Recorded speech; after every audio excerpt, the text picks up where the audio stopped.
तीसरा अध्याय। सेनापतियों समेत महिषासुर का वध। ध्यान। जगदम्बा के श्रीअंगों की चमक उदय काल के हजारों सूर्यों के समान है। वे लाल रंग की रेशमी पहने हुए हैं। उनके गले में मुंडमाला शोभायमान है। दोनों स्तनों पर लाल चंदन का लेप लगा हुआ है। वे अपने कर कमलों में जप मालिका, विद्या, अभय और वर नामक मुद्राएं धारण किए हुए हैं। तीन नेत्रों के सुशोभित मुख कमल की भारी शोभा हो रही है। उनके मस्तक पर चंद्रमा के साथ ही रत्नचटित मुकुट बंधा है और वे कमल के आसन पर बैठी हुई हैं। ऐसी देवी को मैं भक्तिपूर्वक प्रणाम करती हूँ। ऋषि बोले, असुरों की सेना को इस प्रकार तहस नहस होते देख महादैत्य सेनापति चिक्षुर क्रोध में भरकर अंबिका देवी के ऊपर इस प्रकार बाणों की बौछार करने लगा जैसे बादल मेरुगिरी शिखर पर पानी की धारा बरसा रहा हो।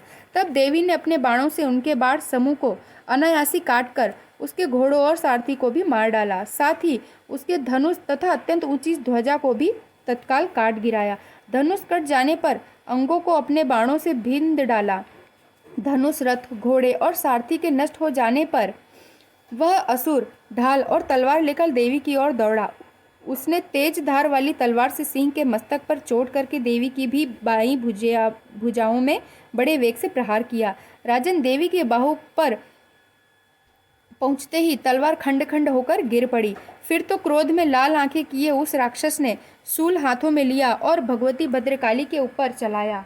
वह शूल आकाश से गिरते हुए सूर्यमंडल की भांति अपने तेज से चमक उठा। उस शूल को अपनी ओर आते देख देवी ने शूल से प्रहार किया। उससे राक्षस के शूल के सैकड़ों टुकड़े हो गए। साथ ही महादैत्य चिक्षुर की भी धज्जियां उड़ गई और वह प्राणों से भी हाथ धो बैठा। महिषासुर के उस पराक्रमी सेनापति चिक्षुर के मर जाने पर देवताओं को पीड़ा देने वाला चामर असुर हाथी पर चढ़कर आया। उसने भी देवी के ऊपर शक्ति का प्रहार किया, किंतु जगदम्बा ने उसे अपने हुंकार से ही आहत एवं निष्प्रभ कर तत्काल पृथ्वी पर गिरा दिया।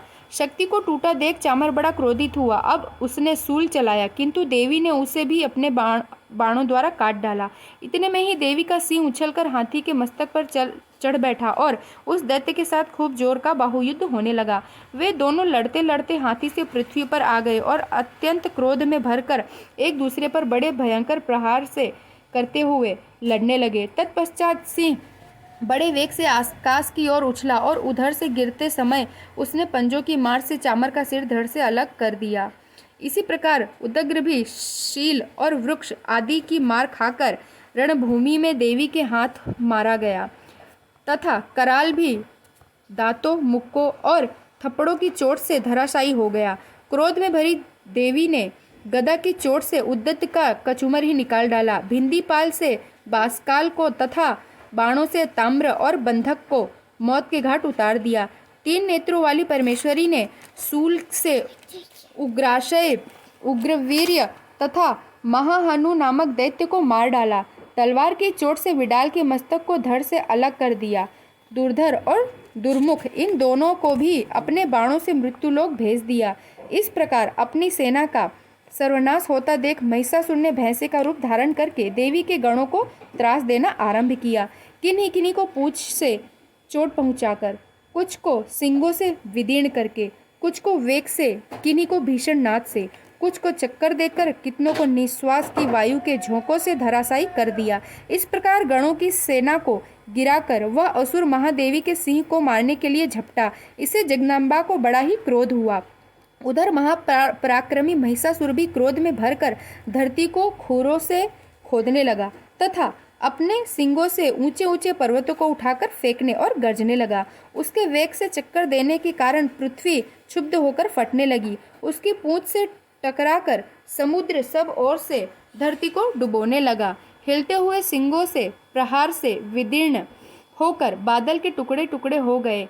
उसके श्वास की प्रचंड वायु के वेग से उसे उड़े सैकड़ों पर्वत आकाश से गिरने लगे। इस प्रकार क्रोध में भरे हुए उस महादैत्य को अपनी ओर आते देख चंडिका ने उसका वध करने के लिए महान क्रोध किया। उन्होंने पास फेंककर उस महान दैत्य को बांध लिया। बंध जाने पर उसने भैंसे का रूप छोड़ दिया और तत्काल सिंह के रूप में प्रकट हो गया। उस अवस्था में जगदम्बा ज्यों ही उसका मस्तक काटने को उद्यत हुई, तो ही वह तलवार हाथ में लिए पुरुष के रूप में दिखाई देने लगा। तब देवी ने तुरंत ही बाणों की वर्षा करके ढाल और तलवार के साथ उस पुरुष को भी बिंध डाला। इतने में ही उसने महान गजराज का रूप बना लिया।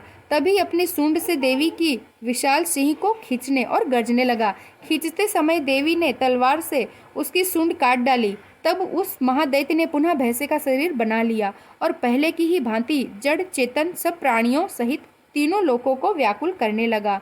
तब क्रोध से भरी हुई जगदम्बा चंडिका बारंबार उत्तम मधु का पान करने और लाल आंखें करके हंसने लगी।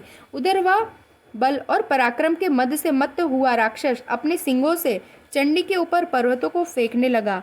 उस समय देवी अपने बाणों के समूह से उसके फेंके हुए पर्वतों को चूर्ण करती हुई बोली। बोलते समय उनका मुख मधु के मद से लाल हो रहा था और वाणी लड़खड़ा रही थी। देवी ने कहा, ओ मूर्ख, मैं जब तक मधु पीती हूँ तब तक तू क्षण भर के लिए खूब गर्ज ले। मेरे हाथ से यहीं तेरी मृत्यु हो जाने पर अब शीघ्र ही देवता भी गर्जना करेंगे। ऋषि बोले। इतना कहकर देवी उछली और उस महादैत्य के ऊपर चढ़ गई। फिर पैर से उसे दबाकर उन्होंने शूल से उसके कंठ में आघात किया। उनके पैर से दबा होने पर भी महिषासुर अपने मुख से दूसरे रूप में बाहर होने लगा। तभी आधे शरीर से ही वह बाहर निकलने पाया था कि देवी ने अपने प्रभाव से उसे रोक दिया।